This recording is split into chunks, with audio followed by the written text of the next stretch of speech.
Ladies and gentlemen, Erin Coleman. Welcome.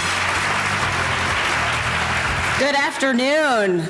I am really delighted to be a part of the 2011 POW Awards. Today, we celebrate 15 women who triggered change. They challenged the status quo and are forces of nature, changing the landscape of business and this community. They bring the POW factor to everything they do. So it is really my honor to share the stage with them today. Today we're going to talk with some of these women and hear from them about the waves that they are making in their organization. So as I introduce each group of POW honorees, they will come up and join me here on stage for a brief conversation. So if you would like to learn more about them, please be sure to visit the website, Womenetics.com, for their full stories. Our first discussion centers on shifting organizations, and I'm pleased to introduce our first group of honorees. Kim Anderson, Katie Bain, Audra Dial, Paulette Lewis, and Donna Smythe. Hi, ladies. Thanks for all being here today. Now, each of you has been credited with being an integral part of revitalizing your organization or your industry. So we would like to know, and please address the audience, first, what enabled each of you to actively be a part of that change? I think it was having vision and being able to really see something different that we could accomplish as a team, and being able to translate that vision into a direction that the team could go and ultimately lead us to where we wanted to be. I think for me, I have to go back to the beginning. I am a young woman who grew up poor, black, Catholic, and female in the state of Mississippi in the 50s and the 60s. That, in addition to my high school experience where the Catholic nuns took an active role in the civil rights movement, and my first job that exposed me to many civil rights icons, positioned, I think, and conditioned me, first of all, to think outside of the box in terms of how to get something done, and secondly, to be an advocate for those who are less fortunate or experiencing injustice in our society. I think I would follow Paulette to my past as well. Very early in my life, my family planted the seed that I could make a real difference in my community if I set my mind to. And so all my life I've really had a sense that that is what I should do, and I've derived so much satisfaction from it that it just continually motivates me to look for things where I can make a difference and make a positive impact, especially on the lives of children. So how have you engaged others in helping you to shift your organization? I guess I would say that listening, being open to listen to all stakeholders and helping them find the passion within themselves and how it connects with your organization, I think is critical.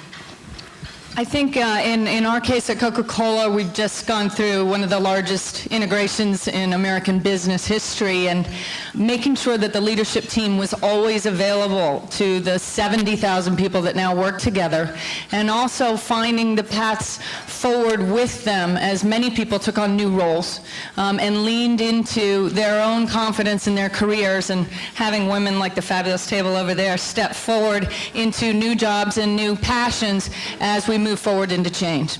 I think people want to be part of something extraordinary, something special. At the Child Development Association, really, I think I simply articulated a vision. I pointed a direction, and many wonderful people, board members, volunteers, staff, jumped in. They dived in because they had a picture of nurturing and educating children in a new way. Really, I just sort of rang the bell and said, how about this? And people wanted to be part of it. And that kind of leads into the next question. What was the outcome of the organizational shift, and how has that impacted others? Strategy is always to partner with other organizations that have the similar mission. And I think as a result, you can get to something that's bigger than either of the individual organizations. I always think of something that one of my early mentors said, Dr. Dorothy Height with the National Council of Negro Women. She said, you can accomplish a lot if you don't worry about who gets the credit. And I think when you partner, you can impact the lives of more people. What Paulette was talking about, that collaboration, I think is really critical to be able to make a difference and make a big difference, but also it's collaboration just as individuals. I develop a lot of teams at the firm at Kilpatrick Townsend where we're working on a case together, and we all have to put in different aspects of time and effort, but at the end of the day, we're all working toward that collective vision. And ultimately, that collective vision translates into us going in a particular direction that's successful for our clients. And that, I would say that collective vision also leads to collective energy.